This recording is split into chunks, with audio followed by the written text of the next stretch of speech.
Hello foodies, welcome to Vismai food. ఇవాళ నేను మీకు super simple at an amazing tasty pav bhaji burger recipe చెప్పబోతున్నాను.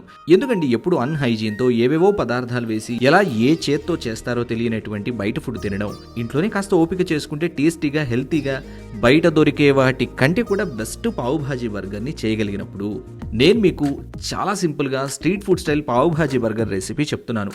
దాదాపుగా భాజీ మన పావ్ భాజీలో తినేటువంటి భాజీ లాగే అనిపిస్తుంది, బట్ చిన్న వేరియేషన్ ఉంటుంది, చాలా బాగుంటుంది. Let's start super hit recipe pav bhaji burger. ముందుగా మనం భాజీ తయారు చేసుకోవాలి. దానికోసం కడాయిలో 2 టేబుల్ స్పూన్ల నూనె, 1 టేబుల్ స్పూన్ బటర్ వేసి కరిగించండి. బటర్ వేస్తేనే భాజీకి ఫ్లేవర్ అని గుర్తుంచుకోండి. బటర్ కరుగుతూ ఉన్నప్పుడే 1/2 టీ స్పూన్ జీలకర్ర వేసి కాస్త చిట్లనివ్వండి. జీలకర్ర చిట్లుతున్నప్పుడే 1 టీ స్పూన్ సన్నని అల్లం తరుగు, 2 టీ స్పూన్ల వెల్లుల్లి తరుగు వేసి, వెల్లుల్లి జస్ట్ మెత్తబడితే చాలండి, ఎర్రగా వేపనవసరం లేదు. వెల్లుల్లి మెత్తబడ్డాక 1/2 కప్పు సన్నని ఉల్లిపాయ తరుగు, 2 పచ్చిమిర్చి తరుగు వేసి ఉల్లిపాయ మెత్తబడేంత వరకు ఫ్రై చేయండి. ఉల్లిపాయ 2 నిమిషాలకి ఎంత వేగితే అంత వేగిపోతుంది, చాలు. అప్పుడు ఇందులో రుచికి సరిపోను ఉప్పు, 1/2 కప్పు స్వీట్ కార్న్ వేసి కలిపి మూత పెట్టి 5-6 నిమిషాల పాటు మగ్గించండి. ఫ్రోజన్ కార్న్ వాడుకుంటే నథింగ్ లైక్ ఇట్ అండి, చాలా బాగుంటుంది. తాజా కార్న్ వాడుకుంటే నాలా తయారు చేయండి.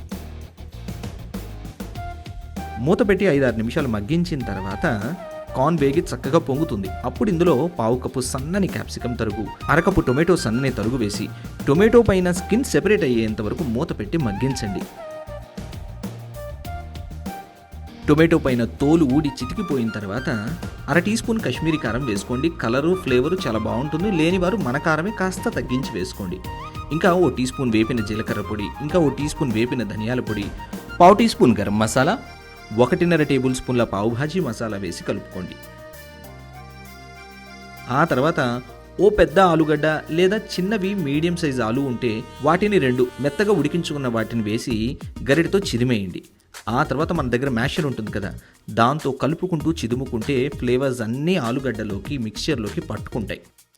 అలా సాధ్యమైనంత మేర చిదుముకున్నాక 1/3 కప్పు దాకా వేడి నీరు పోసి మీడియం ఫ్లేమ్ మీద మ్యాషర్తో చిదుముకోండి.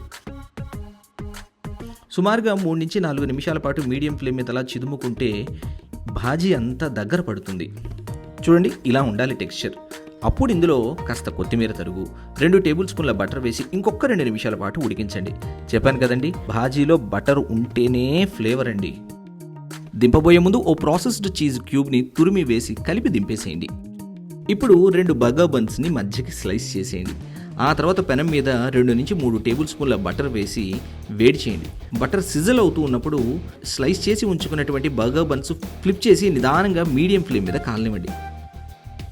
నిజానికి స్ట్రీట్ ఫుడ్లో నేను వేసిన దానికి 3 ఎక్కువగా బటర్ వేస్తారు. అంత బటర్ వేస్తారు కాబట్టి బర్గర్ బన్లోని కణంలోకి బటర్ చేరి యమారుచిగా ఉంటుంది. జస్ట్ నేను స్ట్రీట్ ఫుడ్లో ఎలా చేస్తే మీకు టేస్ట్ వస్తుందో చెప్పడానికి ఇవన్నీ చెప్తున్నాను. మీరు మీకు తగినట్లుగా బటర్ వేసి కాల్చుకోండి. ఏది ఏమైనా బటర్ కాస్త తగ్గితే మాత్రం నోరు చుట్టుకుంటుందండి, రుచిగా ఉండదు అని మాత్రం నేను చెప్తాను. నేను మధ్యస్థంగా బటర్ వాడి 2 వైపులా కాల్చుకున్నాను. బటర్ ఎంత ఎక్కువ ఉంటే అంత రుచి ఉంటుంది అన్నది మాత్రం వాస్తవం. ఇప్పుడు బర్గర్ బన్స్ మీద 1 అంగుళం మందాన భాజీని ఈవెన్గా స్ప్రెడ్ చేయండి. ఆ తర్వాత భాజీ మీద కొన్ని ఉల్లిపాయ చక్రాలు పెట్టండి. ఉల్లిపాయ చక్రాల మీద 2 చిటికెళ్ళ చాట్ మసాలా వేయండి.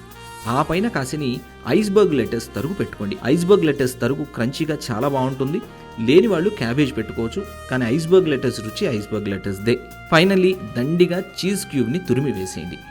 ఇప్పుడు మరో బన్ స్లైస్ మీద మయోనీస్ని బాగా డ్రజిల్ చేయండి. ఆ తర్వాత స్టఫ్డ్ బన్ మీద పెట్టేసేయండి. ఫైనల్లీ పైన కూడా కాస్త ప్రాసెస్డ్ చీజ్ని తురిమి వేసేయండి. ఈ బర్గర్ బన్ని హాట్గా టొమాటో కెట్చప్తో సర్వ్ చేయండి. చాలా చాలా బాగుంటుంది.